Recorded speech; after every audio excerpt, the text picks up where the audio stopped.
विजयपद batch जी आपण नवीन चालू केलेली आहे त्याच्याबद्दल माहिती बघायची आहे. अनेक विद्यार्थी मला ओळखत असतील, काही नवीन विद्यार्थी असतील जे मला ओळखत नाहीत. पहिली गोष्ट, माझं नाव आहे विठ्ठल बडे. जे ओळखतात त्यांच्यासाठी काही नवीन नाही, पण जे ओळखत नाही त्यांच्यासाठी मात्र थोडं सांगणं आवश्यक आहे. मी बॅचलर ऑफ फार्मसी केलेलं आहे. त्यानंतर पुढे मी शिकत गेलो, परंतु पहिल्या माझं ग्रॅज्युएशन झाल्यानंतर पहिल्या अटेम्प्टलाच मी PSI म्हणून सिलेक्ट झालो होतो. राज्यात 67वी रँक होती. आणि सगळ्यात महत्त्वाचं, माझं शिक्षण जे आहे बॅचलर ऑफ फार्मसीचं, ते पुण्यात झालं होतं. प्रॉपर टेक्निकल असतं. छत्रपती शाहू महाराजांची संस्था होती 1916 ची. तिथं काय टंगळ-मंगळ करायची आणि कुठल्या तरी आमदाराची संस्था होती आणि लोकल होती, अशातला काहीही भाग नव्हता. चांगले फार्मसी, औषध निर्माण क्षेत्रामध्ये ज्या कॉलेजनं चांगले शास्त्रज्ञ दिले आहेत, अशा कॉलेजला शिकलो होतो. अटेंडन्स कंपल्सरी असायची. मी असं काही नव्हतं की बाबा 12वी पासून अभ्यास करत होतो, अशातला काहीही भाग नव्हता. मला सांगायचं तात्पर्य हे, की कोणीही असू द्या, जर तुम्ही मन लावून केलं, योग्य वयात केलं, योग्य प्लॅन करून केलं, मार्गदर्शन व्यवस्थित घेतलं आणि नको त्या गोष्टी बाजूला काढल्या, तर कोणाचंही सिलेक्शन होतं. आर्थिक परिस्थिती आणि काय म्हणतात त्याला, मेसचं जमायचं नाही, इथं राहायला नको नको वाटत होतं मला. म्हणून मी पुण्यात ग्रॅज्युएशन केलं, पण अभ्यास गावाकडे केला होता. म्हणजे जे विद्यार्थी आता गावाकडून लेक्चर बघतायत, कुठेतरी तालुक्याच्या ठिकाणाहून बघतायत किंवा कुठल्या तरी शहरात राहून बघतायत, सगळ्यांनी लक्षात घ्या की परिस्थिती मॅटर करत नाही. तुम्हाला तुमचा अभ्यास करायचा आहे आणि आपल्याला काय करायचंय, हेच शिकायचंय की बाबा आम्ही वेगळं काय सांगतो तुम्हाला माहितीये, की बाबा आम्ही स्वतः सक्सेस झालोय. कशामुळे झालोय ती आम्हाला माहिती. आमच्या सोबतचे लोक फेल झालेत किंवा त्यांना जे 8-8, 10-10 वर्ष लागलीत, तर ह्यांना कशामुळे लागलेत आणि आपण काय पद्धतीनं पटकन पुढे गेलं पाहिजे हे शिकून घ्या. पुस्तकं तेच आहेत. जो तुम्ही पुस्तक वाचताय तो सिलेक्ट होणार वाचतोय, तोच मागे राहणार वाचतोय. सगळेच लोक जवळपास तेच पुस्तक वाचतात किंवा पुस्तकात जवळपास तोच डेटा असतो. प्रश्न तिथं नाही. प्रश्न असा आहे की अभ्यास कसा करायचा आहे, नेमकं चुकतंय काय. आता तुमच्या लक्षात येईल सगळं आता लेक्चर बघितल्यानंतर की आपलं काय चुकतंय. ठीक आहे. तर त्याच्यामुळे ही गोष्ट मी सुरुवातीलाच काय सांगितली, की जे नवीन विद्यार्थी त्यांना एकदम एमपीएससीचं काहीच माहित नसतं. मला ही माहिती नाही. आमच्या आईला आणि वडिलांना अजूनही वाचता येत नाही. नाही येत. म्हणजे आमच्या आईची सही कशी माहिती का? हे बघा अशी. तुम्ही जर कुठं चुकून बघितली ना, हे असं ब कधीतरी येतं आणि हे ड असे. ही अशी सही आहे. वडिलांना येत नाही. डायरेक्ट अंगठा. ठीक आहे. तर ती गोष्ट समजून घ्या, की तुमचा बॅकग्राऊंड मॅटर करत नाही. माझं घर आजही शेतात आहे, तेव्हाही होतं. त्या परिस्थितीचा सुद्धा मॅटर होत नाही. प्रश्न असा आहे, की तुम्ही कुठल्या पद्धतीने टॅकल करताय. असं काही नाही, की मी IITत होतो. मी IITत असतो तर मी चुकूनही MPSCला आलो नसतो. IIT मधले जे हुशार बिंदू असतात ते तिकडे जातात. ऑस्ट्रेलियाला गेला, USला गेला, युरोपला गेला. IIT वाला MPSC मध्ये चुकूनही येत नाही. पहिली गोष्ट हे लक्षात घ्या, की MPSC म्हणजे हुशार लोकांचं क्षेत्र आहे, हे डोक्यातलं काढून टाका. MPSC हे ऍव्हरेज लोकांचं क्षेत्र आहे. हुशार लोक निघून गेले, ते दुसऱ्या देशात गेले, त्यांना 2-2 कोटी रुपये महिना आहे, ते काहीतरी वेगळ्या क्षेत्रात गेले, ते काहीतरी मोठे सर्जन झाले किंवा अजून वेगवेगळ्या क्षेत्रामध्ये ते कामं करतात. कुठले हुशार? अकॅडमिक, पुस्तकी हुशार म्हणतोय मी. आता एखाद्याचा बिझनेस माइंड आहे, तो त्याचा वेगळा हुशार आहे. एखादा पॉलिटिक्स मध्ये, एखादा वेगळ्या क्षेत्रात आहे, काहीतरी गायन वादनाचे, त्यांचं सोडून द्या. जे पुस्तकी किडे होते आपल्यामधलेच, आता आपण पुस्तकी किडेच होणार आहेत. कारण MPSCचा अभ्यास करायचा म्हणजे पाठांतर आहे, लक्षात ठेवणे, प्रश्न सोडवायचे, गणित सोडवायचे, काही ठिकाणी लिखाण पण आहे. तर ह्या गोष्टी आपल्याला करायच्यात. आपण पहिली गोष्ट ऍव्हरेज आहोत ही गोष्ट लक्षात घ्यायची. ओके. त्याच्यामुळे त्याचं अजिबात टेन्शन घ्यायचं नाही की मला जमेल का नाही. आता तुम्हाला ह्या बॅच बद्दल काय काय घेणार आहेत आपण हे सांगतो. आता बॅच तुमच्यापैकी सगळ्याच विद्यार्थ्यांनी घेतलेली आहे. की पहिली गोष्ट, ही बॅच जी आहे ही तुमच्या मेगा भरतीसाठी आहे. मेगा भरती म्हणजे MPSC मधून जी मोठ्या प्रमाणात जागा भरणार आहेत, ज्या गट क च्या 70% जागा MPSC कडे गेलेल्या आहेत. फक्त गट क च्या म्हणतो मी, गट ड च्या नाही म्हणत. तर त्याच्यासाठी ही एकच कंबाईन बॅच आहे, की ज्याच्यामध्ये तुम्हाला सेपरेट बॅच घेण्याची गरज नाही. आधी कसं होतं, तलाठीला वेगळं होतं, नगर परिषदला वेगळा सिलेबस होता, तुमच्या वनरक्षक दारूबंदीला वेगळा सिलेबस होता. वेगळाच म्हणजे काय असतं, काठिण्य पातळी कमी जास्त असायची. कुठेतरी उतारे आहेत, कुठं नाहीयेत. मराठी इंग्लिशची किंवा काही ठिकाणी गणित आहे, काही ठिकाणी गणित नाही, काही ठिकाणी बुद्धिमत्ता आहे ती बेसिक लेवलची आहे. म्हणजे तलाठीची बुद्धिमत्ता बेसिक, जी ग्रॅज्युएशनवर एक्झाम होती. आणि तिकडे दारूबंदी पोलीस जी गटकचीच आहे पण 10वी पास वर आहे, तिची इंग्लिश अजून अवघड, त्याचं बुद्धिमत्ता अजून अवघड. अशा पद्धतीने होतं. ती आता राहणार नाही. ऑनलाईन मध्ये जेव्हा तुमची TCS ची एक्झाम असते तेव्हा काय होतं, की जी पर्सेंटाईल पद्धत आहे त्यांची, त्याच्यामध्ये अनेक गोंधळ व्हायचे. आता ऑफलाईन मध्ये तो गोंधळ होत नाही. कधीही लक्षात ठेवा, ऑनलाईन पेक्षा ऑफलाईन एक्झाम कधीही चांगली. तिथं तुम्हाला फ्रॉड बघायला मिळत नाहीत. आणि एमपीएससी खरंच खूप चांगली संस्था आहे. जसं आम्ही TCS ला नावं ठेवतोय किंवा त्यांना काहीतरी बोलतोय किंवा त्यांना बाकीचे लोक जी शिव्या घालतात विद्यार्थी, तसं एमपीएससी ला कोणीही शिव्या घालत नाही. हा, निकालात एखाद्या 2 एक्झामचा डिले होतो, सगळ्यांचा नाही. व्यवस्थित टाइम टेबल येतं, व्यवस्थित वेळेला एक्झाम होती. आता ही एक्झाम सुद्धा तुमची पहिल्यांदा येते, म्हणून थोडी डिले झाली. ठीक आहे. जे विद्यार्थी अगदी जुलैमध्ये लेक्चर बघत आहेत, बघतील समजा, तर त्यांना थोडंसं वेगळं वाटेल कदाचित, पण लक्षात घ्या की ही बॅच तुम्हाला सगळे विषय तुमचे कव्हर करून घेणार आहे. याच्यामध्ये तुमचा एकच पेपर होणार आहे, ते तर तुम्हाला आतापर्यंत कळलंच असेल समजा, आणि त्यानुसारच आपण ते सगळं चालू केलेलं आहे. बेसिक टू ऍडव्हान्स आम्ही सगळं शिकवू. लक्षात घ्या, तुम्ही फॉर्म भरलाय, तुम्ही बॅच घेतली, तुम्ही 4 पुस्तकं घेतली, अभ्यासिका लावलीये, मेस लावलीये, म्हणजे तुमचं सिलेक्शन होणार नाही. सगळेच लोक हे करतात. मग सिलेक्ट होणारे वेगळं काय करतात, की कमी वेळेत जास्त अभ्यास करतात, नको त्या गोष्टीपासून लांब राहतात. इथं तुम्हाला मी काहीही शिकवायला आलो नाही. तुम्ही ह्याला मोटिवेशनही समजू नका, पण आपल्याला कशा पद्धतीने तयारी करायची हे आपल्याला शिकायचं. पहिली गोष्ट इथं तुम्हाला बेसिक टू ऍडव्हान्स आहे. जुनं काहीही मिळणार नाही. आपली कंबाईनची बॅच आहे, तिकडचं काहीतरी उचललं इकडं टाकलं असं होणार नाही. त्याच्यामुळे तुम्हाला सगळेचे सगळे फोल्डर पहिल्या दिवशी तरी मोकळे दिसतील. नंतर त्याच्यामध्ये जसं जसं लेक्चर होईल तसंच ऍडिशन होणार आहे. 14 जून पर्यंत आपण कमी लेक्चर घेऊ, कारण तुमच्यापैकी बहुतेक जणांची 14 जूनला एक्झाम आहे, किंवा नसेल तरी बाबांनो बाकीच्यांचा आपल्याला सोबत घ्यावं लागतं. कदाचित तुमच्यापैकी काहींचा आधीच अभ्यास थोडाफार झालाय, कोणीतरी आधीच काहीतरी पोलीस भरती केली आहे, एमपीएससी कंबाईन केली, तिकडे सक्सेस मिळत नाही, आणि एखादा तुमच्यामध्ये तुमचाच भाऊ असा आहे की बाबा मला काहीच माहित नाही, माझा तर पहिला दिवस आहे. असेही वेगवेगळे लोक असतात. त्याच्यामुळे तुम्ही त्याचं टेन्शन घेऊ नका. प्रत्येकाला, जसं तुम्ही शाळेत असताना एखाद्याला गणित कळतं, तुम्हाला कळत नाही, त्याला मराठी कळतं, तुम्हाला पण कळते, एखाद्याला बुद्धिमत्ता कळते, तर तुम्हाला जीके कळते. तुमच्यापैकी तुमच्या घरामध्ये तुमच्या बहिणीला डॉक्टर व्हायचं होतं, तुम्हाला इंजिनियर व्हायचं होतं. स्वप्न का व्हायना, पण प्रत्येकाचे स्वप्न वेगळे असतात. तसं इथं सुद्धा तुम्हाला असं होणार आहे की हा खूप सोपा टॉपिक आहे, आणि तरी तुम्ही शिकवताय, कारण तुमच्या शेजारी जो दुसरा मुलगा बघतोय लेक्चर दुसऱ्या अभ्यासिकेतून किंवा दुसऱ्या झाडाखालून, तर त्याला ते माहिती नसतं. आपल्याला सगळ्यांना सोबत घेऊन जायचं आहे. ठीक आहे. ओके. तर आता ह्याच्यामध्ये तुम्हाला फी बीचं काय बोलणार नाही मी इथं. ही जी मेगा भरती आहे ह्याच्याबद्दल तुम्हाला बोलू. सगळा सिलेबस बेसिक टू ऍडव्हान्स शिकवलं जाईल. लाईव्ह प्लस रेकॉर्डेड आहे. तुम्हाला लेक्चर कितीही वेळा पाहता येतात. अनलिमिटेड व्ह्यूज आहेत. तुमच्या मोबाईलमध्ये 999 व्ह्यूज दाखवल. व्ह्यूज म्हणजे काय, तुम्ही मोबाईल ओपन केला आणि 10 मिनिटं लेक्चर बघितलं, बंद केलं, म्हणजे तुमचा एक व्ह्यू गेला असं होत नाही. तुमचे फक्त 10च मिनिटं वजा होणार. म्हणजे जर 60 मिनिटाचा एखादा व्हिडिओ आहे, तर तुम्हाला किती मिळणार, ते 6000 तास मिळणार. ठीक आहे. 6000 तासातून तुमचे फक्त 10च मिनिटं वजा होणार आहेत, एक व्ह्यू कमी होणार नाही. जेव्हा तुम्ही सगळं मिळून 60 मिनिटं बघणार, तेव्हा तुमचा एक व्ह्यू कमी होणार आहे. पण इतक्या वेळा आपण सिनेमा सुद्धा बघू शकत नाही. तुम्ही स्वतःचा सुद्धा व्हिडिओ बघू शकत नाही, शॉर्ट असेल तरी सुद्धा. काही जोक असू द्या, कॉन्ट्राव्हर्सी असू द्या, काही असू द्या, एक व्हिडिओ एवढा वेळा बघू शकत नाहीत, बघायचा सुद्धा नाही. व्हिडिओ किती वेळा बघायचे आम्हाला काही नाही, आम्हाला एकदा शिकवायचं, तर तुमचंच इंटरनेट जाणार आहे, त्याचा प्रश्न नाही. परंतु एक व्हिडिओ एकदाच मन लावून बघायचा आहे. सगळं सांगणार तुम्हाला शेवटपर्यंत, पण एकदाच बघायचा. गरज पडली तर दुसऱ्यांदा बघायचा. उगच आहेत अनलिमिटेड व्ह्यूज, सकाळ संध्याकाळ तुम्ही जेवताना, झोपताना, काही करताना पण बघताय, नका वेळ व्हायला घालू. तुम्ही तुमचा वेळ व्हायला घालवताय. ठीक आहे. तुम्हाला पीडीएफ नोट्स मिळतील. ह्याच्यामध्ये काही नोट्स तुम्हाला होमवर्क नोट्स असतील. होमवर्क नोट्स म्हणजे आज एखादा टॉपिक शिकवलाय, तर तो टॉपिक शिकवल्यानंतर त्यामध्ये तुम्ही घरी अभ्यास करायचा. जसं तुम्हाला शाळेत असताना होतं की मास्तर मॅडम तुम्हाला द्यायच्या होमवर्क नोट्स, होमवर्क काढायला द्यायचे की ही होमवर्क वही तुमची, तुम्ही घरी जायचं, ह्याच्याने बंद लिहायचा, किंवा ह्या अशा अशा गाळ्याला जागा आहेत पुस्तकात दिलेल्या, तुम्ही ते प्रश्न उत्तर लिहून आणायचे. मला होमवर्क पाहिजे तर छडी देईल. आता आम्ही तर तुम्हाला ऑनलाईन छडी देऊ शकत नाहीत, पण आम्ही तुम्हाला नोट्स नक्की देऊ शकतो. ठीक आहे. तुम्हाला त्या नोट्स मिळतील, जेणेकरून तुम्हाला सवय लागेल की ओके ह्या नोट्स आल्यात, हे 2 चॅप्टर चालू आहेत, ह्याच्या आपल्याला नोट्स काढायच्यात, त्या नोट्स भरायच्यात. गाळ्याला जागा असणार थोडक्यात.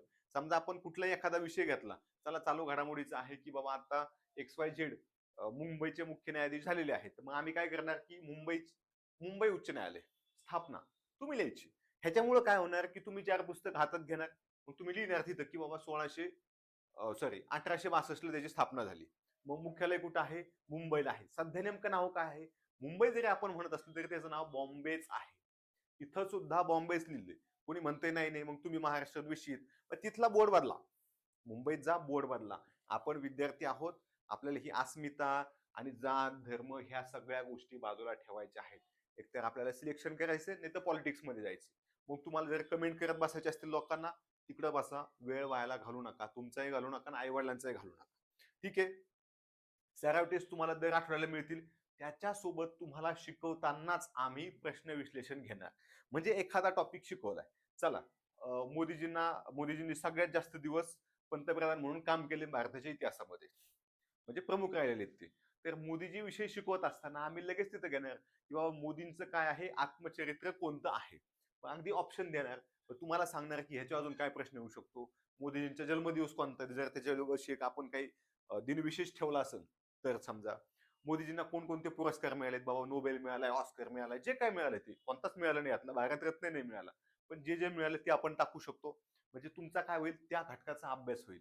एक प्रश्न आम्ही घेऊ, पण तुमचे 5-6 प्रश्न करून घेऊ. असं प्रत्येक लेक्चरमध्ये 3 ते 4 प्रश्न कमीत कमी घेऊ. त्याच्यामध्ये गरज असेल गणित बुद्धिमत्ताचे नुसते प्रश्नच असतात, परंतु जीके, मराठी, इंग्रजी ह्याच्यामध्ये सुद्धा तुमचे 5, 10, 15 जेवढी गरज असेल तेवढे प्रश्न घेऊ आणि सोल्युशन करून घेऊ. म्हणजे तुमचा अजून कन्सेप्ट क्लिअर होईल.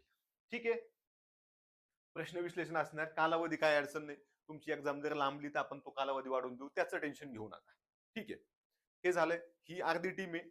अजून काही लोक असे आहेत की बाबा त्यांची एक्झाम आहे किंवा हे पोस्टरवर जास्त दिसतात म्हणून आपण थोडं कमी ठेवलं. ह्याच्यामध्ये तुम्हाला सिलेक्ट झालेल्या लोकांचं मोटिवेशन मिळेल, आम्ही सांगू प्रत्येक घटक कसा वाचायचा. तुम्ही पण जरा आमचं ऐकाच, शेवटपर्यंत ऐका.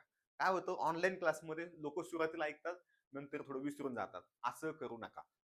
फायदा तुमचा आहे, तुमच्या फायद्यासाठी तुम्ही पैसे तर भरलेत. आता ऐकायचं तर काय करणार, कोणाचं ऐकणार, आमचं नाही ऐकणार तर कोणाचं ऐकणार. मग तुमच्या तिथं लोकल एखादी ऑफलाईन अकॅडमी असते, तर एखादं येतं ऑनलाईन काहीतरी बरळतं, बिचारा कधी प्रिलिम पास झालेलं नसतं किंवा त्याचा नीट अभ्यास नसतो, त्याला काय माहित नसतं. ते फक्त आपलं कुठेतरी वाचतंय एखादा घटक आणि दणदण शिकवतंय. इथं शिकवण्यासोबत तुमचं कमी वेळात कसं अभ्यास होईल, लक्षात कसं राहील, येणाऱ्या परीक्षेत कशी स्ट्रॅटेजी असली पाहिजे, फसवा प्रश्न कसा असतो, सगळं आम्ही घेऊ. ठीक आहे. त्याचं टेन्शन घेऊ नका. हे बघा, आता टीमची ओळख करून देतो. हे तुम्हाला राहुल सर कदाचित युट्यूबला तुम्ही बऱ्याचदा बघितले असतील. सुशांत ढेकळे सर जे आहेत, यांचं 2 वेळा युपीएससीतून फायनल सिलेक्शन झालेलं आहे. त्यांचा हार्टचा प्रॉब्लेम आहे. कोल्हापूरचा माणूस आहे, फुटबॉल खेळतो, कुस्ती खेळतो, जिम लागतेच, जिम शिवाय होत नाही. पण प्रॉब्लेम काय आहे की त्यांचे 72 जे आपले हार्टबीट पडायला पाहिजे 72 नॉर्मल माणसाचे, तर ते 60च पडतायत. म्हणून त्यांना ट्रेनिंग मधून त्यांना तिथून जावं लागलं. त्यांना 3 महिन्याची मुदत दिली होती की 3 महिन्यात आम्ही आमचे डॉक्टर प्रयत्न करतील, तुम्ही तुमचे करू शकता. पण 3 महिन्यात तुम्हाला ते हार्ट रेट 60 वरून 72 वर न्यावे लागतील, जे शक्य झालं नाही. आता एखाद्याचा प्रॉब्लेम असतो, प्रॉब्लेम काय, फक्त ठोके पडण्याचा प्रॉब्लेम आहे, फॉल्टी काहीच नाही. तुम्हाला शिकवताना लक्षात येईल की अरे माणूस तर काहीच नाही, काही प्रॉब्लेमच नाही. आणि असं कोणी सांगू शकत नाही. जर तुम्हाला असं वाटतंय की नाही हा माणूस कुठे सिलेक्ट झालेला नाही, तुम्हाला सांगतो मी कशी कंप्लेंट करायची, तुम्ही कंप्लेंट करून घ्या. ठीक आहे. सेम इकडे मी आहे. माझंही तुम्हाला माहित असेल की मी पहिल्या अटेम्प्टला पुण्यात ग्रॅज्युएशन करून गावाकडे बसून झाडाखाली बसून पीएसआय झालो होतो. त्याच्यासोबत मी जीएसटी डिपार्टमेंटला काम केलं होतं. मी 2-2 वेळा राज्यसेवेच्या मुलाखती सुद्धा दिलेल्या आहेत आणि 27व्या वर्षी त्या एमपीएससीला रामराम ठोकून माझे माझे बाकीचे कामं चालू केले होते. सामाजिक कामाची आवड जरा मला झटका येतो. ठीक आहे. तुम्हाला कदाचित माहित असेल, कोणी सोशल मीडियाला बघत असेल, तरी आम्ही सोशल मीडियाला जास्त टाकत नाही. म्हणजे माझंही तुम्हाला कळलं की बाबा टीम कशी आहे. ज्ञानेश्वर बांगर आहेत, यांनी सुद्धा पीएसआयच्या 2-2 मुलाखती दिलेल्या आहेत. पण आता तुम्हाला दिसत असेल की माणूस थोडासा आहे, धष्टपुष्ट आहे, तर पळणं होत नाही. मग पळणं होत नाही तर तुम्हाला फिजिकल निघणार नाही, मग तुमचं सिलेक्शन होणार नाही. असा प्रॉब्लेम आहे. म्हणून ते तुम्हाला शिकवायला राहिले, कदाचित त्यांना आवड पण होती सामाजिक कामाची, शिकवण्याची, तो पण फायदा आहे. तुम्हाला गणेश सर आहेत, हे तुम्हाला पॉलिटी, इतिहास हे विषय शिकवणार आहेत. कदाचित असं होईल की एक विषय 2-2 जण घेतील, ते तुम्हाला तिथं वेगळा बेनिफिट होईल की समजा मला काही गोष्टींची आवड आहे किंवा मी खूप चांगलं शिकवतोय, मी ते घटक घेईन, वेगळं कोणतरी घेईल मूलभूत हक्क, कर्तव्य, तत्वज्ञ, हे मला असं शिकवायला जास्त इंटरेस्ट येत नाही. ठीक आहे. पण बाकीचे घटक मी व्यवस्थित घेईल, त्यांना हे शिकवण्यात जास्त इंटरेस्ट आहे, तेही घेतील. ठीक आहे. त्याच्यासोबत जेडी सर आहेत, हे सुद्धा तुम्हाला गणित बुद्धिमत्ता शिकवणार आहेत. काजल मॅडम आहेत, तुम्ही युट्यूबला कधीतरी बघितलेलं असेलच. ठीक आहे.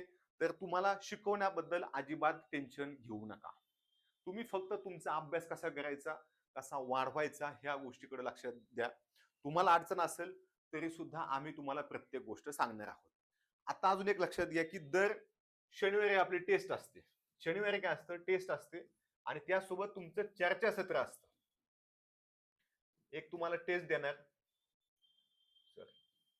इथं काय असणार, शनिवारी तुमची टेस्ट असणार, तुम्ही ती झालेल्या घटकावरच देणार, कारण नवीन विद्यार्थी असतील किंवा जुने असतील, दोघांच्याही कामाला असली पाहिजे. डायरेक्ट आम्ही तुम्हाला 100 मार्काची द्यायची, ठीक आहे, जुन्या विद्यार्थ्यांसाठी कदाचित त्याचा फायदा होईल, पण नवीनचं काय, त्यापेक्षा सोपे अवघड कमी येतील मार्क जास्त येतील, परंतु आपण शनिवारी झालेल्या टॉपिकवरच टेस्ट घेऊ, आणि जसा टॉपिक 40-50% होईल तशी मात्र फुल टेस्ट घेऊ तुमची, त्याचंही टेन्शन घेऊ नका. ओके. हा, ह्याच्यामध्ये जी चर्चासत्र असणार आहे ना, ह्या चर्चासत्रामध्ये प्लस पॉइंट काय असणार आहे तुमचा, की इथं आम्ही तुम्हाला प्रत्यक्ष इंटरॅक्शन करणार आहे, की बाबा नक्की बॅच मध्ये काय प्रॉब्लेम आहे, तुम्हाला काय कमी पडतंय, कुठल्या घटकाची चुकून नोट्स टाकायची राहिली, अरे बाबा तुमची शनिवारी टेस्टच झाली नाही, असं काहीही होणार नाही. किंवा सिलेबस बाकी बऱ्याच शिकवायचं आणि त्यांनी अचानक सांगितलं की नाही आम्हाला सप्टेंबरच्या 10 सप्टेंबरलाच एक्झाम घ्यायची, तर अशा वेळेस जे आपण सध्या 4 लेक्चर घेण्याचा तुमचा प्लॅन आहे, तर ते लेक्चर 7 घेऊ ना, तुमचा सिलेबस लवकर संपू. तुमचा सिलेबस लवकर संपण्यासाठी, थेट तुमच्याशी इंटरॅक्शन साठी तो एक चांगला मोलाचा मार्ग आहे, की काय करायचंय तुम्हाला, चर्चासत्र घ्यायचं तुमच्यासोबत, दर आठवड्याला 1 तास कोणीतरी बोलेल, कोणीतरी म्हणजे शिक्षकांपैकी बोलेल, मी बोलेल, तुमची काय समस्या आहे हे आम्ही जाणून घेऊ, आणि काय बदल करायचा आहे, की समजा एखादा विषय आहे आणि एखाद्या विषयामध्ये तुम्हाला असं झालं, आवाज येतोय बाहेरचा, एखाद्या विषयात तुम्हाला असं झालं की त्या विषयाच्या शिक्षकांचं शिकवणं कळत नाही, तर तोही प्रॉब्लेम असेल तरी आपण सॉल्व्ह करू शकतो. किंवा एखादा घटक झालाय पण तो समजला नाही, अजून चांगल्या पद्धतीने शिकवणं आवश्यक आहे, ते सुद्धा सगळं होईल, त्याचंही टेन्शन घेऊ नका. आता बघा, ह्या बॅच मध्ये जे वेगवेगळे पद आहेत, आपण म्हणतोय की 10,000 पद मेगा भरती होणार आहे, सगळे म्हणतायत, आम्हीच नाही म्हणत. मग त्यांनी सांगितलं कोणकोणते पद भरणार आहेत, त्याच्यापैकी मेजर पद कोणते आहेत, तलाठी, जे फेमस आणि आवडीचं पद आहे, लिपिकच्याच जवळपास 10,000 जागा आहेत, आणि त्याच्यासोबत इतर गट पदांच्या जागा आहेत विविध विभागाच्या, म्हणजे कॅनल इन्स्पेक्टर आहे, त्यांचं एखादं काहीतरी भांडारपालचं पद असते, जलसंपदा आहे, जलसंधारण आहे, जलसंधारणचे वेगळे पद असतात, तुमचं पीडब्ल्यूडी आहे म्हणजे सार्वजनिक बांधकाम आहे, महसूल आहे, ग्रामीण विकासचे काही पद आहेत सिलेक्टेड, नगर परिषदचे पद आहेत, तर हे काय आहेत, गटकचे पद आहेत, पण सगळ्यांसाठी एकच सिलेबस, त्याच्यामुळे एकच बॅच, एकच पेपर, आणि एकाच तुम्हाला त्या पेपर मधून तुमचं फायनल सिलेक्शन सुद्धा होणार आहे. त्यामुळं हे 3 पद कशासाठी सांगितले मी, की ही लिपिक पद जे आहे ना, ते प्रत्येकच विभागात भरले जाणार आहे. एकूण 152 संवर्ग आहेत. म्हणजे काय आहे, महसूलचा लिपिक वेगळा, सार्वजनिक बांधकामचा वेगळा, तेच 10-20 होत आहेत. अशा पद्धतीनं हे आहेत. ठीक आहे, ओके.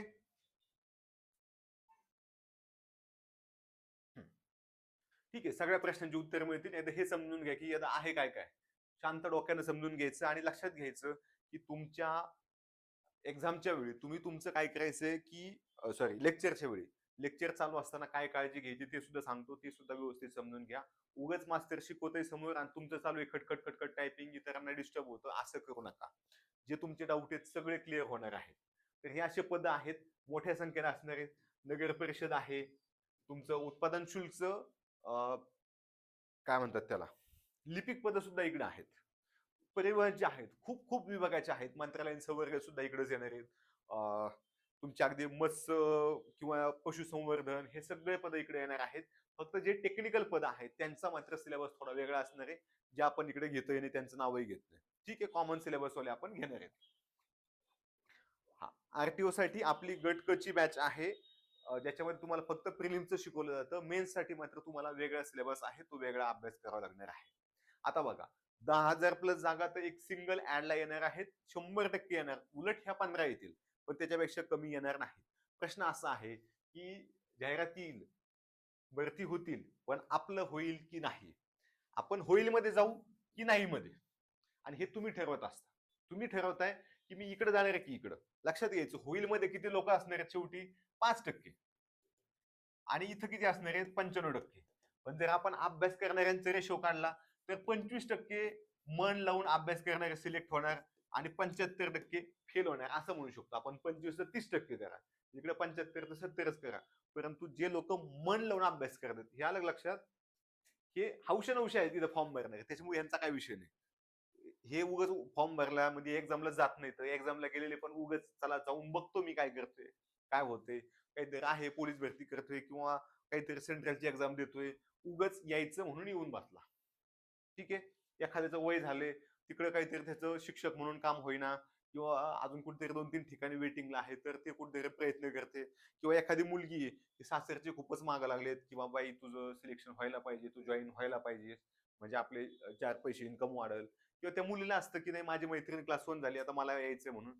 असे लोक फॉर्म भरत असतात आणि त्याच्यामुळे काय होतंय, ते फॉर्मची संख्या जास्त दिसती, परंतु त्याचा काय कॉम्पिटिशन त्यांचा काही संबंध नसतोय. ओके.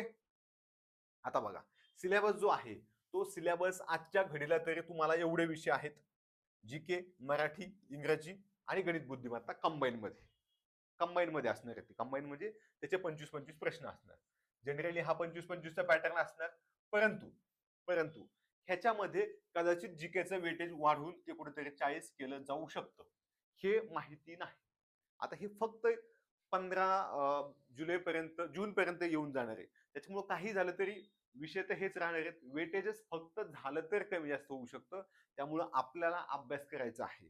आता ज्या विद्यार्थ्यांनी आधीच एमपीएससी केली आहे किंवा जे विद्यार्थी नव्यानं आता इकडे एमपीएससी कडे पहिल्यांदा पुस्तक घेत आहेत, एक लक्षात घ्यायचं की सगळं लगेच नवीन पुस्तकं घेत बसायचे नाही.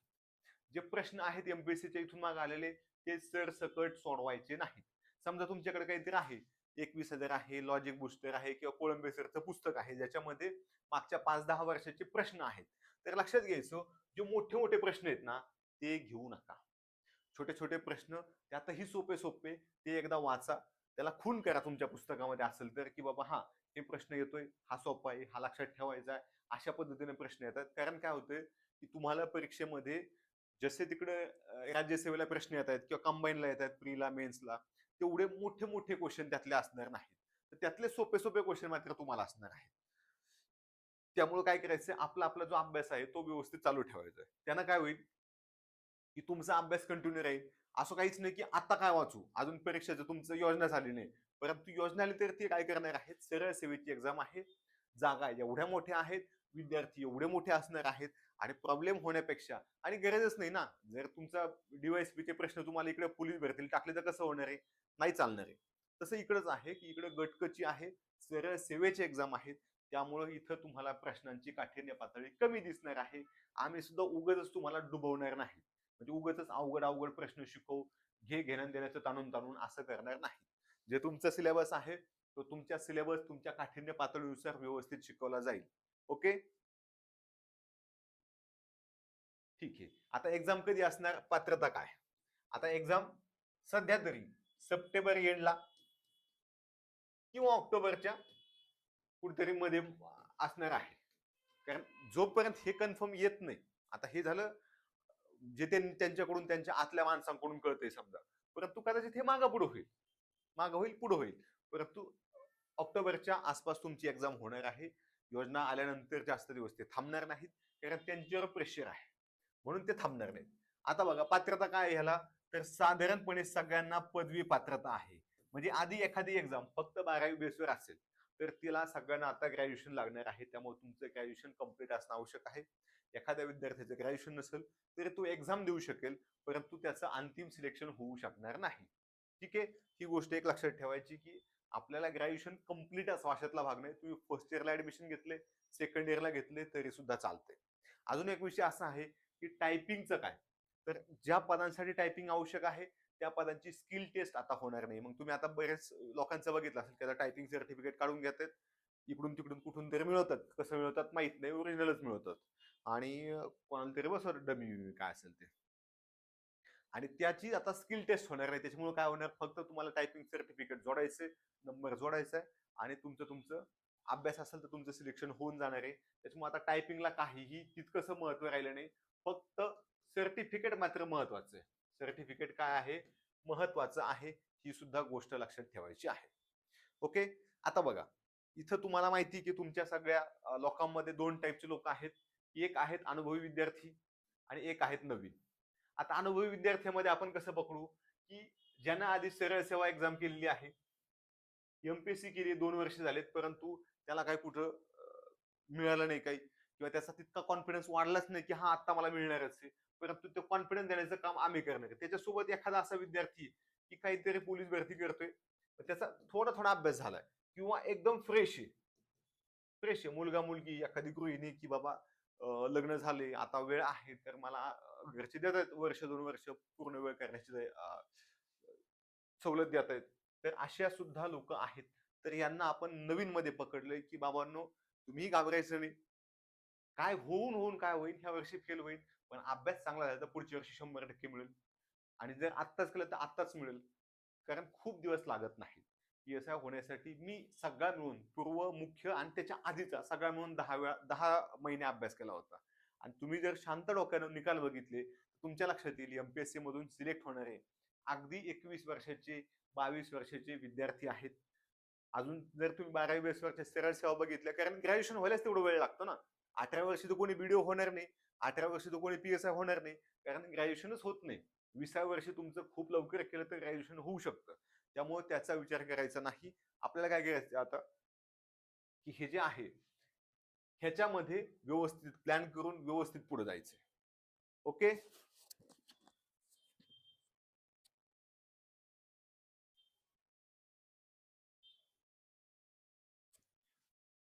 हां. तर आता हा एकच हे असणार आहे काय? एकच पेपर असणार आहे, त्याचं टेन्शन घेऊ नका. ओके? हां. आता बघा, लेक्चर करत असताना कमी वेळेत जास्त अभ्यासाची स्ट्रॅटेजी कुठेही लक्षात ठेवायची. कोणीही सांगेल, की तुमचं पहिली गोष्ट लेक्चर व्यवस्थित मन लावून बघायचं आहे. जिथं तुम्हाला शांत वातावरण मिळेल अशा ठिकाणी बसायचं आहे. तिथं तुम्ही हातामध्ये पेन, नोटबुक, पेन्सिल, बुक ज्या गोष्टी लागतात त्या जवळ ठेवायचं आहे. त्याच्यामुळं काय होईल, प्रथमेश आवाजाचा काय प्रॉब्लेम बघूया. तर ही गोष्ट लक्षात ठेवायची की आपल्याला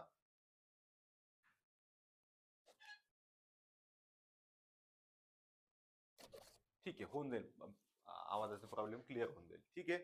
हा, तर इथं काय करायचं आपल्याला, लेक्चर बघतानाच तुमचं मोबाईल समोर आहे, हेडफोन आहेत, किंवा तुम्ही आवाज बाहेर ठेवलाय, मग ते छोटे छोटे साऊंड येते 150, 200, 500 पासून तुम्हाला पाहिजे तेवढ्या किमतीला तुम्ही एखादं ते घेऊ शकता. जर तुम्हाला हेडफोन नको असेल तर, किंवा हेडफोन तर बेस्टच आहे, समोर ठेवा, जेणेकरून तुमचं लक्ष इकडे तिकडे जाणार नाही. आणि त्यानं काय होईल, येतो व्यवस्थित.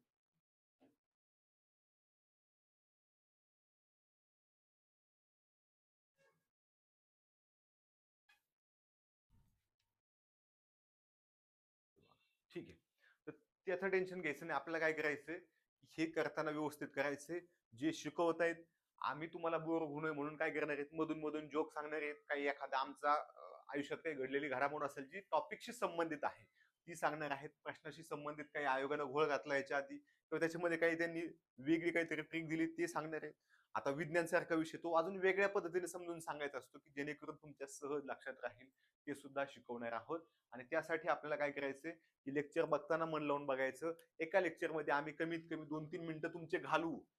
टप्प्याटप्प्याने 30-30 सेकंदाचा, 10-10 सेकंदाचा, किंवा अगदी एखाद्या मिनिटाचं मोटिवेशन किंवा काहीतरी गप्पा मारून. त्याचं कारण काय आहे, की तुम्ही बोर होऊ नयेत. दिवसाला तुम्हाला 4-5 तास लेक्चर करायचे, पुन्हा वाचायचे, प्रश्न सोडवायचे, आणि हे सगळं करत असताना तुम्ही बोर झाले नाही पाहिजेत.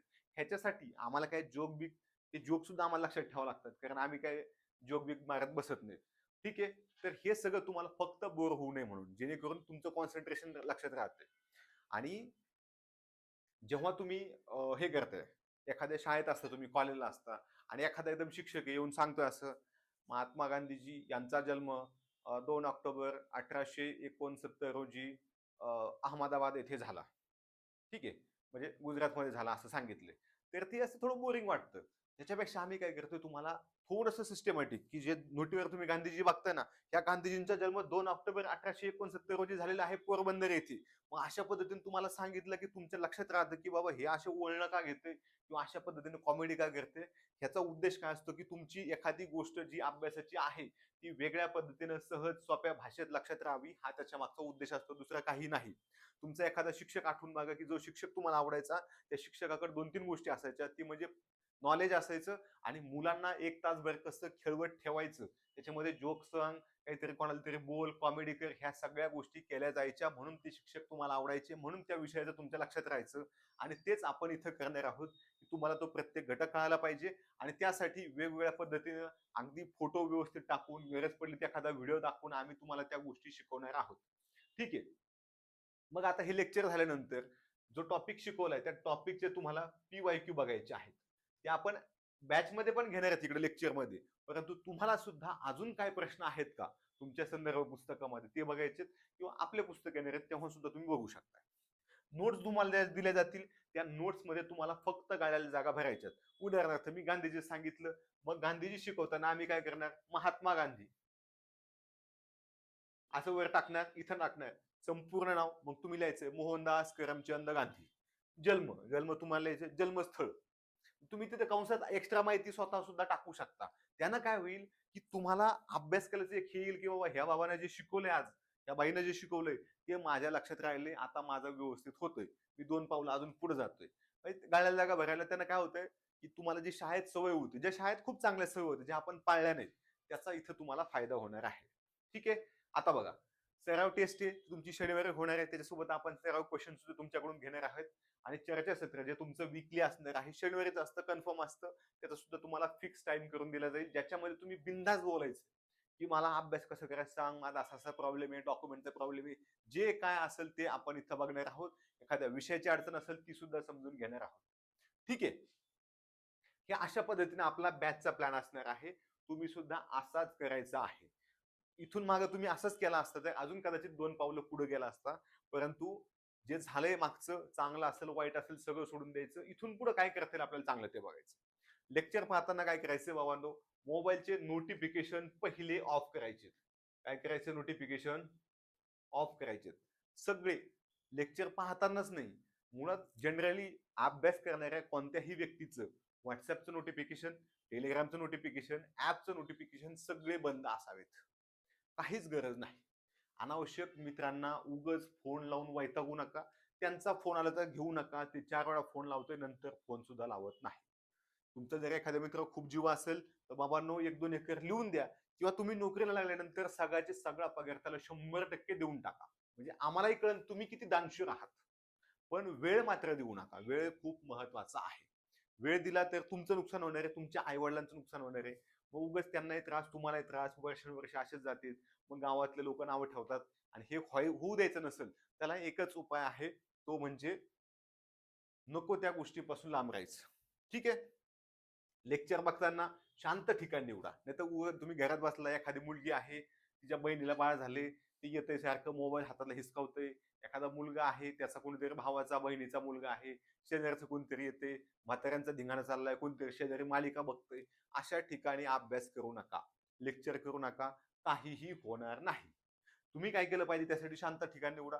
तुम्ही अभ्यासिका निवडा, एसी निवडा, फॅनवाले निवडा, काहीच नसलेले निवडा, झाडाखाली बसा, कुठे टेरेसला जाऊन बसा, किंवा तुम्हाला वाटेल तिथं बसा.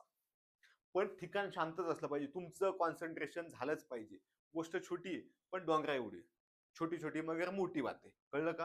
की हे तुमच्या लक्षात येत नाही. सारखा मोबाईल मी आम्ही कधी कधी बघतो ना पोरांचा, सारखा खड खड खड खड. अरे याला 1 मिनिटात 10 लोकांचे मेसेज येतात. 1 मिनिटात दर 6 सेकंदाला मेसेज येतोय. एवढे सगळे टेलिग्राम चॅनल जॉईन केले, 200 टेलिग्राम चॅनल जॉईन केले, व्हॉट्सअप ग्रुप 300. कशाला काय करायचं तुम्हाला?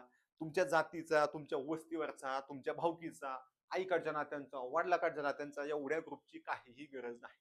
तुम्ही विद्यार्थी आहात, आपलं काम आणि आपण. नाहीतर मग तेच करायचं, मावशीला गुड मॉर्निंग पाठव, मामाला गुड मॉर्निंग पाठव, मित्रांना पाठव आणि ह्यांच्यासोबत टाइमपास करत बसायचं. कारण तुम्ही ह्याच्यासारखं, जर तुम्ही ह्याच्यामध्ये वेळ घालवला तर तुमचं अवघड होणार आहे. आणि हे छोटी गोष्ट आहे पण समजून घ्या, की ठिकाण शांत आहे पण तुमचा मोबाईल बंदच पाहिजे. त्याच्यासोबत छोटा विषय बघा, झोप व्यवस्थित पाहिजे. एखादा विद्यार्थी 6 तास झोपून फ्रेश राहू शकतो, एखाद्याला 8 तास झोप लागते, एखाद्याला 9 तास लागते. काहीच अडचण नाही. आता मी स्वतः अभ्यास करताना मला उठायची सवय होती पहाटे. म्हणजे मी पहाटे 5च्या आसपास ऍव्हरेज अभ्यास चालू करायचो. ऍक्च्युअल उठल्यानंतर फक्त दात घासायचे, पाणी प्यायचं आणि अभ्यासाला बसायचो. मी कधीही अलार्म लावून उठत नाही. मला आधीपासून सवय आहे की माझी झोप कंप्लीट नाही झाली तर माझं डोकं चालत नाही. मोबाईल फ्लाईट मोडला, तिकडे कोणी मेलं तरी चालते. ठीक आहे. तुम्ही काय कलेक्टर नाही, तुमच्या वाचून त्या जिल्ह्याचं, तालुक्याचं, गावाचं काहीही पडलं नाही. स्पर्धा परीक्षेचा विद्यार्थी म्हणजे त्या आई वडिलांच्या डोक्याला एक प्रकारचा ताण असतो. अशा पद्धतीनेच ते तुम्हाला वागवतात. भले तुम्हाला तोंडावर गोड गोड बोलत असतील, पण त्यांना वाटतं कधी ह्याचं सिलेक्शन होतंय आणि कधी ह्याचं लग्न होतंय किंवा लग्न झालं असेल तर कुठेतरी निघून जाते नोकरीला, असं त्यांना झालेलं असतं, वजन झालेलं असतं थोडक्यात. आणि हेच लक्षात ठेवायची की आपल्या वाचून कोणाचं काहीही अडत नाही. मग आपण काय करायचं, तो मोबाईल शक्य होईल तेवढा फ्लाईट मोडला ठेवायचा आणि कोणाचे कॉल आले तरी एकदा त्याचे 4 वेळा कॉल घेतले नाही की ते पुन्हा कॉलच लावत. आणि काय कामं असतात आपल्याला नातेवाईकांची, ह्याला भेटायचे, त्याचा XYZ कार्यक्रम आहे, मग त्याच्यात दहावा आला, वर्षश्राद्ध आलं, वाढदिवस आले, लग्न आले, अजून काहीतरी अॅनिव्हर्सरी आली, ह्याच्यामध्ये आपला वेळ घालवते वास्तुशांतीमध्ये.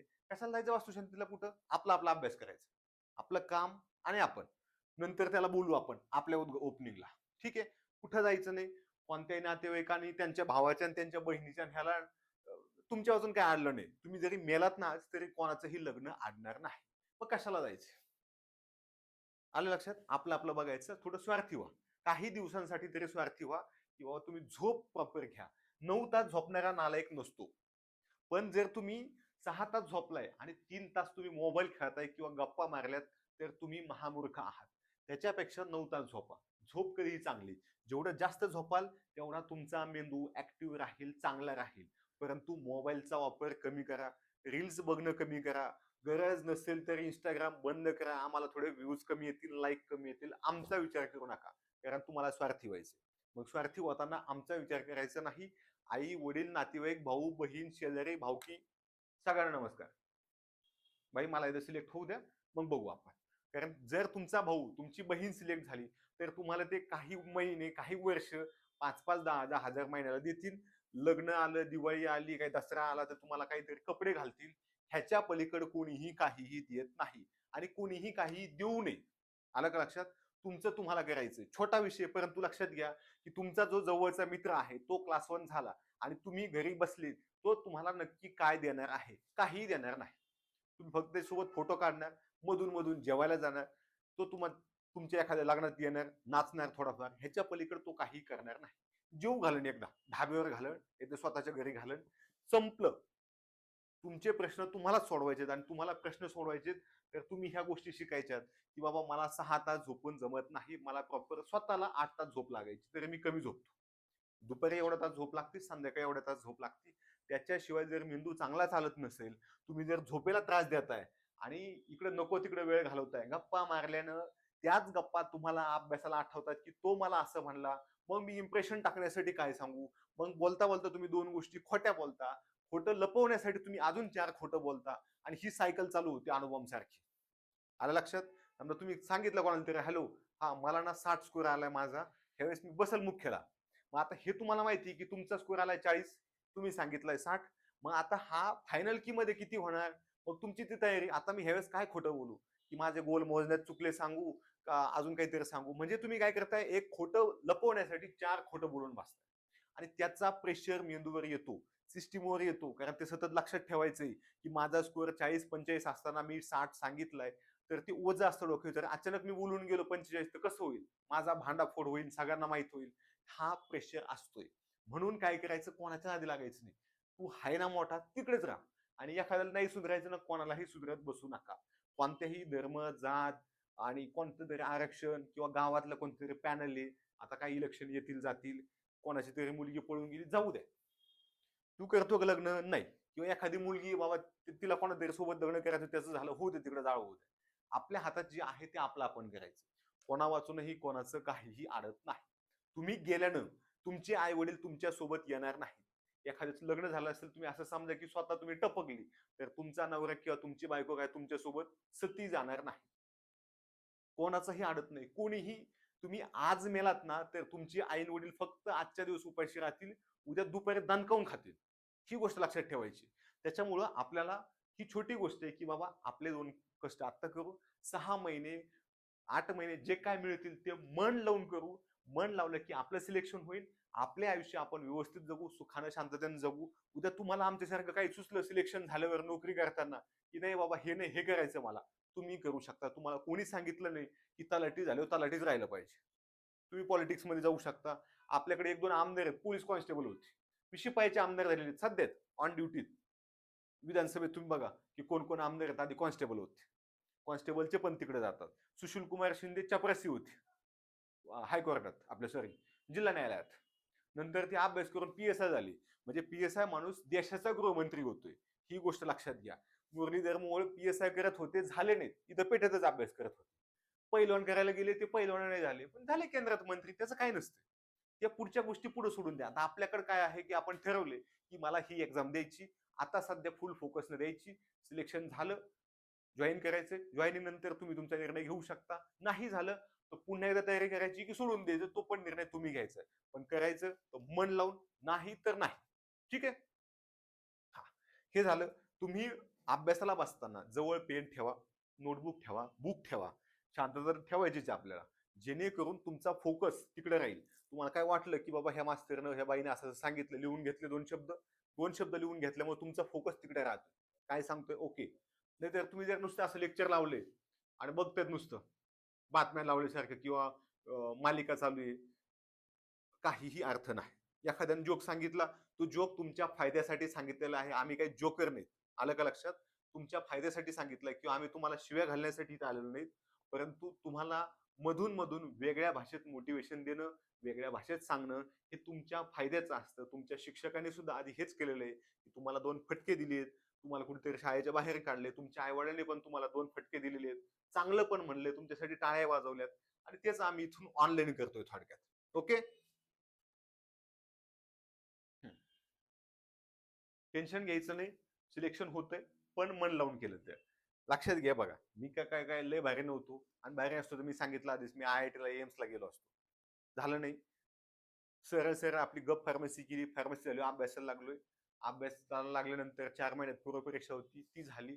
त्यानंतर 4च महिन्यात तुमची मुख्य परीक्षा होती, एक्झाम दिली, सगळा अभ्यास केला. 10 महिने फिजिकलला अभ्यास लागत नाही, मुख्यला आपल्या मुलाखतीला अभ्यास लागत नाही. त्याच्यानंतर पुन्हा अभ्यास चालू केला तो राज्यसेवेसाठी. आता कोणालाही कसं असतं की पहिल्या अटेम्प्टला तुम्ही जर 22व्या वर्षी पीएसआय झाले, कोणाला काय वाटतं अजून 2 वर्ष जाऊ द्या, डीवायसपीस होऊन दाखवतो, असं प्रत्येकाला वाटत असतं. प्रत्येकाचे स्वप्न असतात. ठीक आहे. तिथेही आम्ही मुलाखतीपर्यंत गेलो, असं नाही की बाबा पीएसआय कोणी होते, कोणी नाही होत, मग का नाही होते तू, असं पण आहे. ठीक आहे. म्हणजे बारीचा विषय नाही, परंतु प्रत्येक गोष्टीला कष्ट लागतातच शेवटी. आणि हेच आपल्याला शिकायचं. गोष्ट छोटी आहे पण मोठी आहे. ओके, शक्तिमानवाले. आता अडथळे काय काय येतात बघा. तुमचे नातेवाईक, तुमचे शेजारी, तुमची फॅमिली, आणि तुमच्या गप्पा, तुमचा मोबाईल, सगळ्या वस्तू तुमच्याच आहेत. ह्याचा उपयोग कसा करायचा? मी जेव्हा अभ्यास करायचो, आई वडील शेतात काम करायचे, माझ्या समोर करायचे, झाडाखाली मी बसलेलो असायचो, लिंबाच्या झाडाखाली. काहीही नव्हतं, एखादी बाज असायची, एक प्लास्टिकची खुर्ची, सगळ्या घरात मिळून एकच चेअर असायची, ती पण मी वापरायचो. समोर आई वडील जेव्हा शेती करायचे तेव्हा मी माझा अभ्यास करायचो. मला 2 ऑप्शन होते, एक तर त्यांना मदत करणं त्यांच्या त्यांच्या कामामध्ये, किंवा माझा अभ्यास करणं, नाही तर मग गाव सोडून अजून पुण्यात जाणं पुन्हा एकदा. मी निवडलं की गावाकडे राहिल्यामुळं माझा पुण्याचा खर्च वाचतोय, मेसच्या पैसे तिथं मी चांगलं खातोय, घरी चांगलं खायला मिळते, पाहिजे तेव्हा झोप येते, पाहिजे तेव्हा उठता येते, कपडे धुवायचं काम नाही, स्वयंपाक बनवायचं काम नाही, आज मेज बंद आहे का त्याचं टेन्शन नाही. आणि सगळ्यात महत्वाचं, त्यांचं जर काम कायमचं थांबवायचं असेल तर मी पुढच्या 5-6 महिने मन लावून काम केलं तर त्यांचं काम थांबेल, हे मलाही माहिती आहे, तुम्हालाही माहिती आहे. आता तुमच्यापैकी बहुतेकांचे आई वडील एक तर शेतकरी असतील, तर एखादा छोटा मोठा जॉब असेल, किंवा छोट्या मोठा काहीतरी दुकान बिकान असेल. ह्याच्या पलीकडे मला नाही वाटत की तुमच्यापैकी कोणाच तरी बाप कलेक्टर आहे आणि त्याच्या घरी 10-20 कोटी बँकेत पडलेत, असं कोणीही नाही. म्हणजे सगळे जे आहेत ते असेच आहेत किंवा मी कसा बसा इथपर्यंत आलोय, आता मला एखादी पोस्ट काढायची, मला दुसरा उपाय नाही. मला जर कलेक्टर व्हायचं तरी सुद्धा मला सध्या जॉबची गरज आहे, आणि जॉब करूनच मी कलेक्टर होणार आहे. ठीक आहे. त्याच्यामुळे त्याचंही टेन्शन घ्यायचं नाही. हे जे तुमचे नातेवाईक आहेत, मित्र आहेत, हे काय करतात माहिती का, हे त्यांचा उद्देश असा नसतो की तुमचं सिलेक्शन होऊ नये. ते काय करतात, फक्त तुम्हाला एकदा एक काम सांगतात, तुम्ही ते काम ऐकलं की तुम्हाला दुसरं काम सांगतात. बरं, नातेवाईक आणि शेजारी एक नाही ना, इथं 100 लोक येतं, की तुमचे मित्र येतं, क्लासमेट आहे, अरे हा ज्युनियर आहे, अरे हा माझ्या बहिणीच्या तिथं शेजारी राहतोय, अरे हा माझ्या बहिणीचा नातेवाईक आहे, हा दाजीचा भाऊ आहे. अरे बाबा, कोणाकोणाला वेळ देतो रे, तुझी लिस्ट केवढी आहे, तू का आमदार बिमदार होणार आहे का, त्यांचं काय मत मागायचं का आपल्याला, नाही मागायचं. मग काहीच नाही, मोबाईल फ्लाईट मोडला बंद, स्विच ऑफ करून ठेवायचं, ते कार्डच वापरायचं. लाव काय लावायचे ते फोन, कोणाला नंबर देत बसायचं नाही. आणि कुठं गावात जाऊन बसले ते वेशीवर किंवा ते आड्यावर बसतात अजूनही गावाकडे लोक काही काही ठिकाणी, काही कोणाचं तोंड बघायचं नाही. जोपर्यंत आपलं सिलेक्शन होत नाही तोपर्यंत आपलं काळं तोंड कोणालाही दाखवायचं नाही. मग त्यासाठी काय करायचं आपल्याला, हे अनावश्यक जे लोक आहेत ना हे उडवायचे. आयपीएल मध्ये कोण जिंकलं काय करायचं तुम्हाला त्या आरसीबीचं. बरं तुम्ही काही केलं इकडे त्या विराट कोहलीचं मंदिरही उभा केलं, तुम्हाला त्याला काही घेणं देणं नाही. तुम्ही मंदिर उभं केलं आणि खाली समाधी जरी घेतली ना, त्या विराट कोहलीचं काहीही जात नाही. किंवा तुम्ही पॉलिटिक्स जरी मोदी मोदी केलं आणि राहुल गांधी केलं तरी त्यांना घंटा फरक पडत नाही. मग प्रश्न असा आहे की तुम्हीच आहात तुमच्या जीवनाचे शिल्पकार.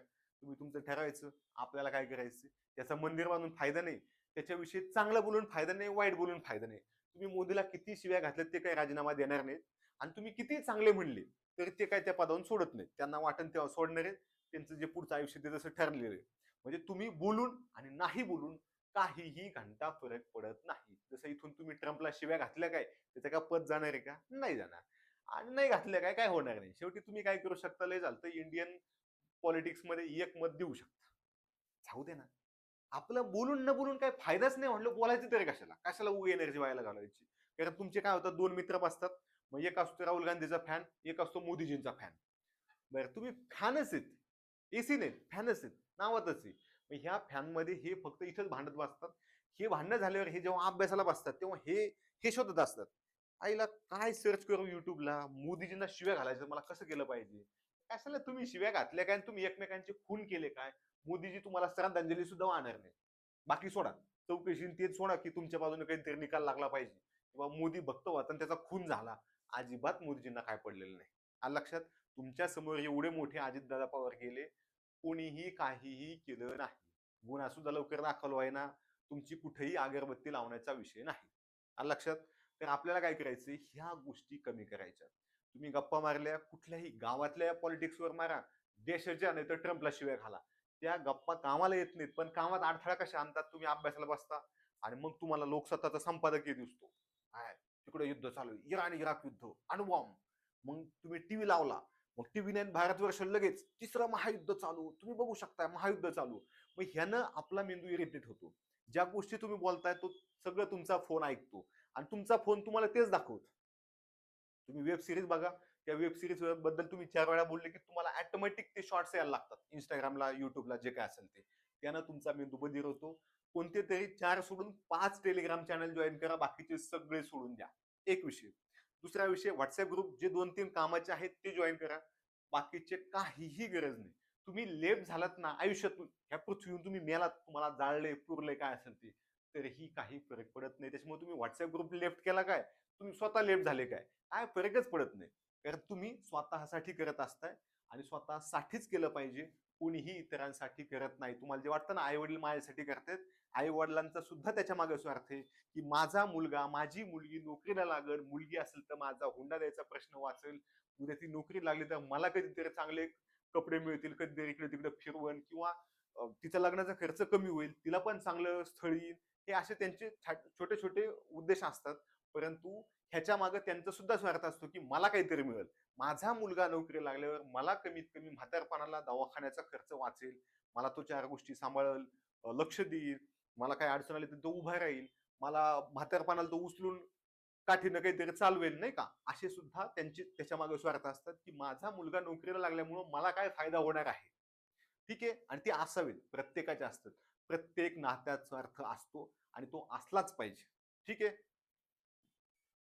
गप्पा मारू नका बाबांनो, काही करा.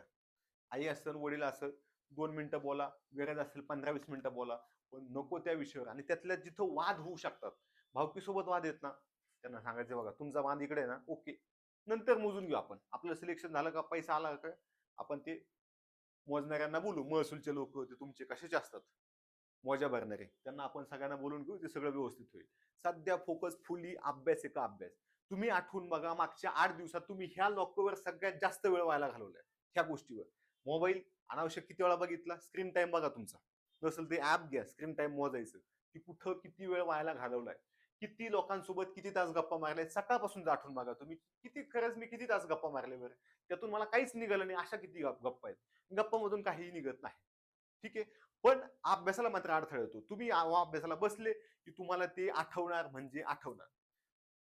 तुमची फॅमिली आहे, तुमच्या फॅमिलीत लोक आहेत, पण तुम्ही काय केलंय मग आईसोबत वेगळं डोकं लावायचं. हा, मग ते मावशीचं असं झालं का, मग ते मामाच्या मुलीचं काय झालं, अबे तुला काय करायचंय, तुला नाही देणार तो मामा मुलगी, दुसऱ्यालाच देणार आहे, कारण तू अभ्यास करत नाही ना. मामाला माहिती आमचा भाचा कामाचा नाही.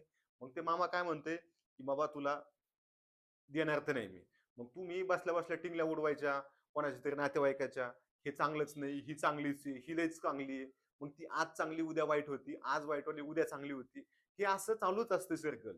जसं पॉलिटिक्स मध्ये तुम्ही बघताय की हे एकेकाळी एका पक्षात होते ना, आता किती विरोधक झालेत, आणि जे विरोधक होते ते सोबत आलेत.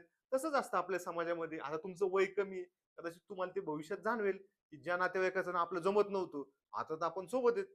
आणि जे आज सोबत आहेत त्यांचं जमत नाही, सख्या भावासोबत नंतर जमत नाही. बहुतेक 80% लोकांचं दोन सख्या भावामध्ये अजिबात जमत नाही, पण त्यांचं वय 25-30 होईपर्यंत लय जमतं, एकदम राम लक्ष्मण. आणि एकदा वनवास संपला, 4 पैसे यायला लागले की कुत्र्यासारखे भांडणं. मग कोणी कोणाकडे जात पण नाही. ठीक आहे. तर हे नातेवाईक शेजारी बंद करून टाका. वेळ व्हायला जातोय. हे आले की आपलं काहीही न बोलता कोणी काही म्हणून गप बसायचं. हे बघा, नावं तर मोदीला ठेवतायत, नावं ट्रम्पलाच ठेवतायत, नावं राहुल गांधीला ठेवतायत, पण तुम्हाला का नाही ठेवायची?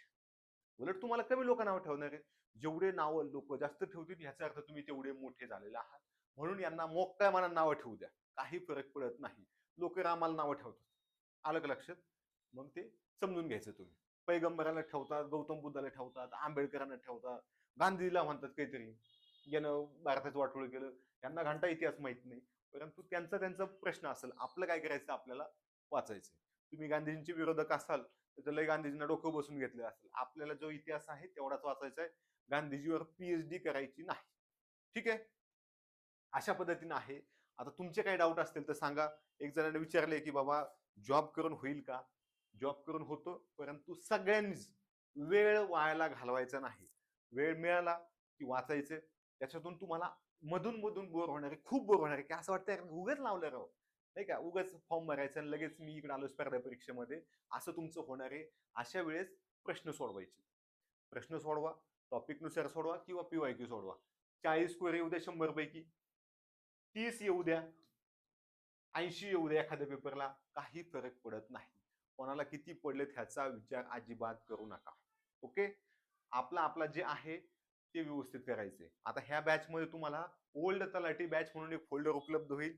ह्याच्यामध्ये ज्या विद्यार्थ्यांनी आधीची तलाठी बॅच घेतली होती, जी टीसीएस घेणार होती, तर ती बॅच तशीच ठेवली, जेणेकरून त्या विद्यार्थ्यांचं नुकसान होणार नाही. हा, आता एक मुलगी आहे की तिचं फॅमिली डिस्टर्ब खूप होतंय, कारण ऑप्शनच नाही. त्यात मुली जेव्हा सासरी जातात तेव्हा तिला म्हणता येत नाही की बाबा तू पाहुणा आहेस आमच्याकडे येऊ नको. आता हा जेन्युइन प्रॉब्लेम आहे. अशा वेळेस काय करायचं, त्यातल्या सांगायचं की नाही माझी एक्झाम आत्ता आली 15 दिवस, असं काहीतरी सांगायचं की दर 15 दिवसाला महिन्याला एक्झाम आहे. काहीतरी कारण सांगा, कुठले तरी फॉर्म भरा. शक्य असेल तुम्हाला जर फॅमिली पासून लांब राहणं पॉसिबल असेल तर ते सुद्धा व्यवस्थित करा. ओके.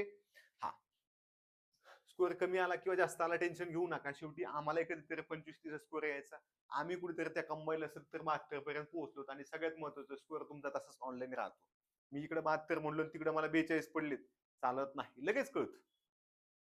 आता पूर्वाचा सुद्धा स्कोअर येतो, मुख्यचा येतो, मुलाखतीचा येतो, कोणी कुठे दिवे लावलेत सगळे येते. त्याच्यामुळे आता लपवण्याचा काही विषय नाही. हा, बुक बद्दल तुम्हाला सांगतो की आपलं जे जीकेचं बुक आहे ते आपलं येतंय, जे एमपीएससी ला धरून असणार आहे. त्याच्यामध्ये स्टेट बोर्डचं सगळं असणार आहे. आणि ह्याच्यामध्ये आम्ही जीकेचं नावच दिले ब्लॅक बुक.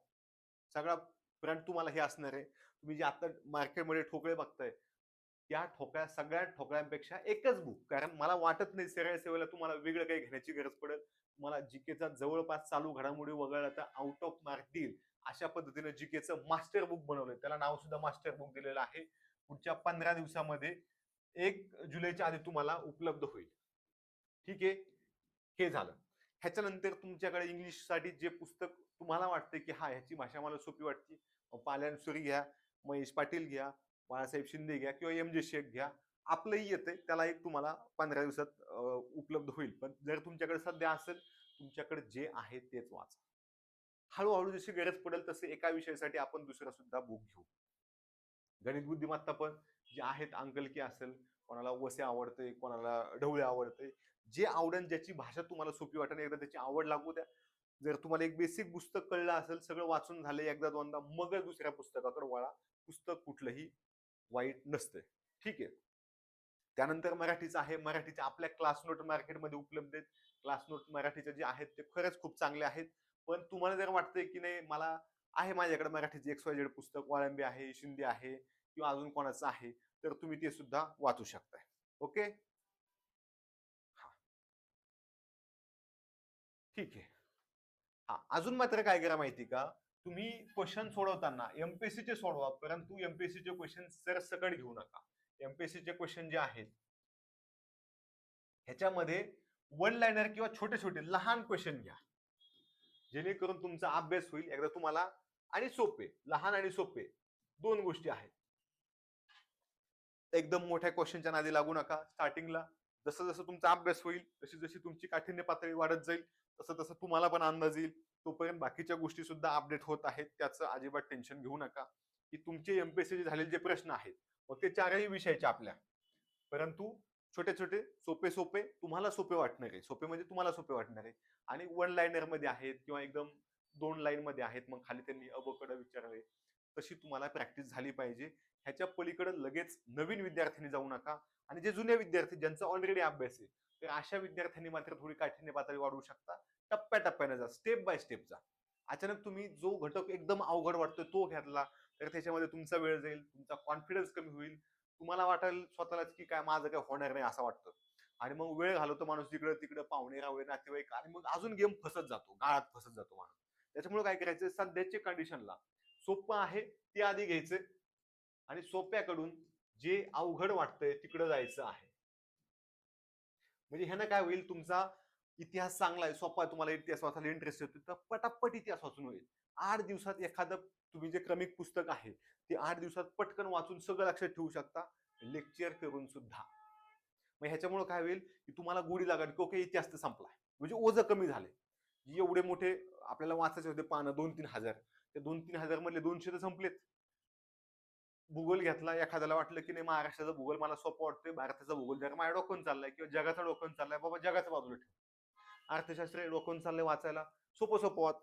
स्टेट बँक वाच, रिझर्व्ह बँक वाच, नीती आयोग वाच, काय पंचवार्षिक योजना सोपे वाटतात ते वाच, आंतरराष्ट्रीय संस्था सोपे वाटतात ते वाच. जे सोपं सोपं वाटतंय ते तर घ्या. म्हणजे काय होईल, तुम्हाला ओझं कमी होईल, सिलेबस कम्प्लीट होईल. मग तुमच्या लक्षात येईल की अरे 40% अभ्यास झालाय, 50% झालाय, 70%, 90%, ऑलमोस्ट सगळा अभ्यास आपला नजरेखालून गेलाय, त्याला रिव्हिजन पडल्यात. तुमचा कॉन्फिडन्स ऑटोमॅटिक वाढेल. जरी 5%, 10% अभ्यास तुम्हाला कळला नाही, समजा इंग्रजी सारखा विषय की खूप मुलांना भीती असते, ठीक आहे, काही प्रॉब्लेम नाही, सोडून द्या. सोडून द्या म्हणजे सगळं सोडून द्यायचं नाही, तो 5-10% सोडून द्या, तरी सुद्धा आपण सिलेक्ट होऊ शकतो, होतात लोक. ठीक आहे. मग इथं विषय काय आहे की तुम्ही जे येतंय ते पटापट घ्या. म्हणजे मराठी व्याकरण आहे, उगाच वृत्ताच्या नादी नका लागू. पहिल्याच चॅप्टर अवघड वृत्त, पहिल्याच चॅप्टर काहीतरी तुम्ही भाषेचं व्याकरणाचं काहीतरी आहे पाठांतराचं, नका द्यायला लागू. त्याच्यापेक्षा सोपं घ्या. मृत्युंजय, मृत्यूवर मिळवलेला विजय, समानार्थी की विरुद्धार्थी, मी म्हणतो आधी विरुद्धार्थी घ्या, कारण ते वाचायला सोपं आहे, आपल्याला सगळ्यांना माहित असतं. सूर्य, मग ते सूर्याच्या विरुद्धार्थी समानार्थी शब्द काय असतील ते, तुमचं खाली वर, उजवा डावा, नाही का, असं अशा छोट्या छोट्या गोष्टी असल्या की तुमचा कॉन्फिडन्स वाढतो. कॉन्फिडन्स सुरुवातीला वाढणं आवश्यक आहे. कॉन्फिडन्स कमी झाला की तुम्हाला प्रॉब्लेम येतो. ठीक आहे. हा, टाइम टेबल तुम्हाला मिळून जाईल. फक्त 14 जून पर्यंत थोडंसं स्लो घेऊया आपण, कारण 14 जूनला बऱ्याच तुमच्याच मित्रांची एक्झाम आहे.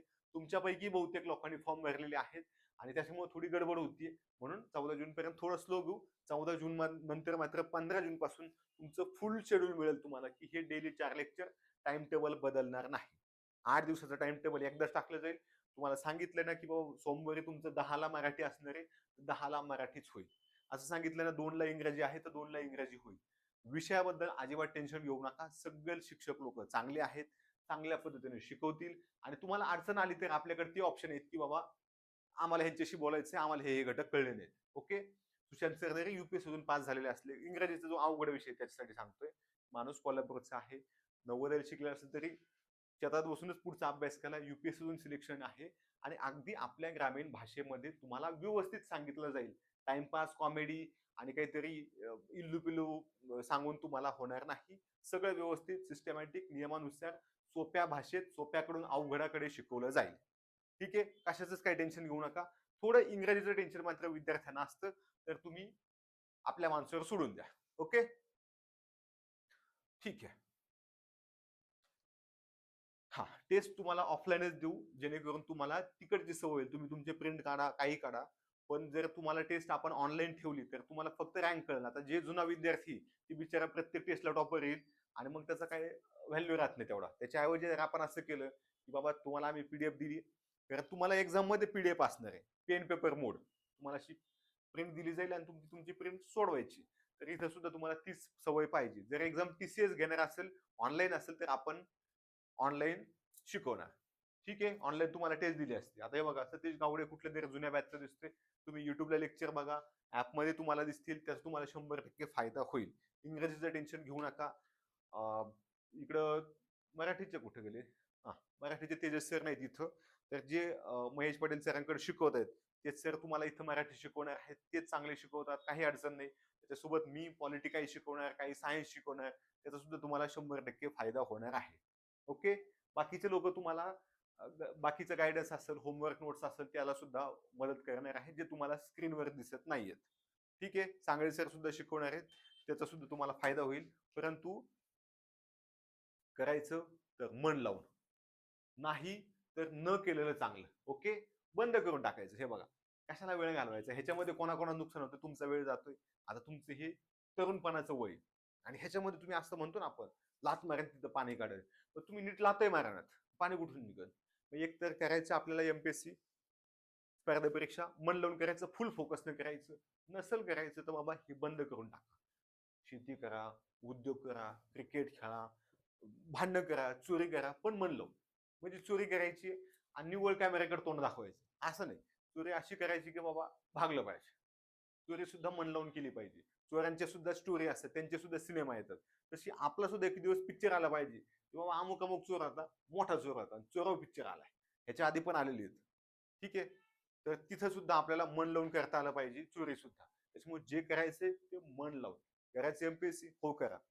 आम्ही हे नाही म्हणते की तुम्ही कराच, करायचं तर मन लावून, नाही तर नाही, फसवायचं नाही. ठीक आहे. हा, लिपिकसाठी एकच एक्झाम होईल, त्याचं काही टेन्शन नाही. ठीक आहे.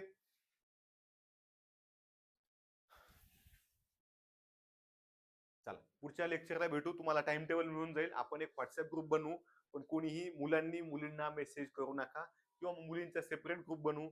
जर मुलींच्या ग्रुपमध्ये कोणी मेल आढळला तर मग चांगला त्याचा व्हिडिओ बनवून टाकू. हा, त्याचं टेन्शन घेऊ नका.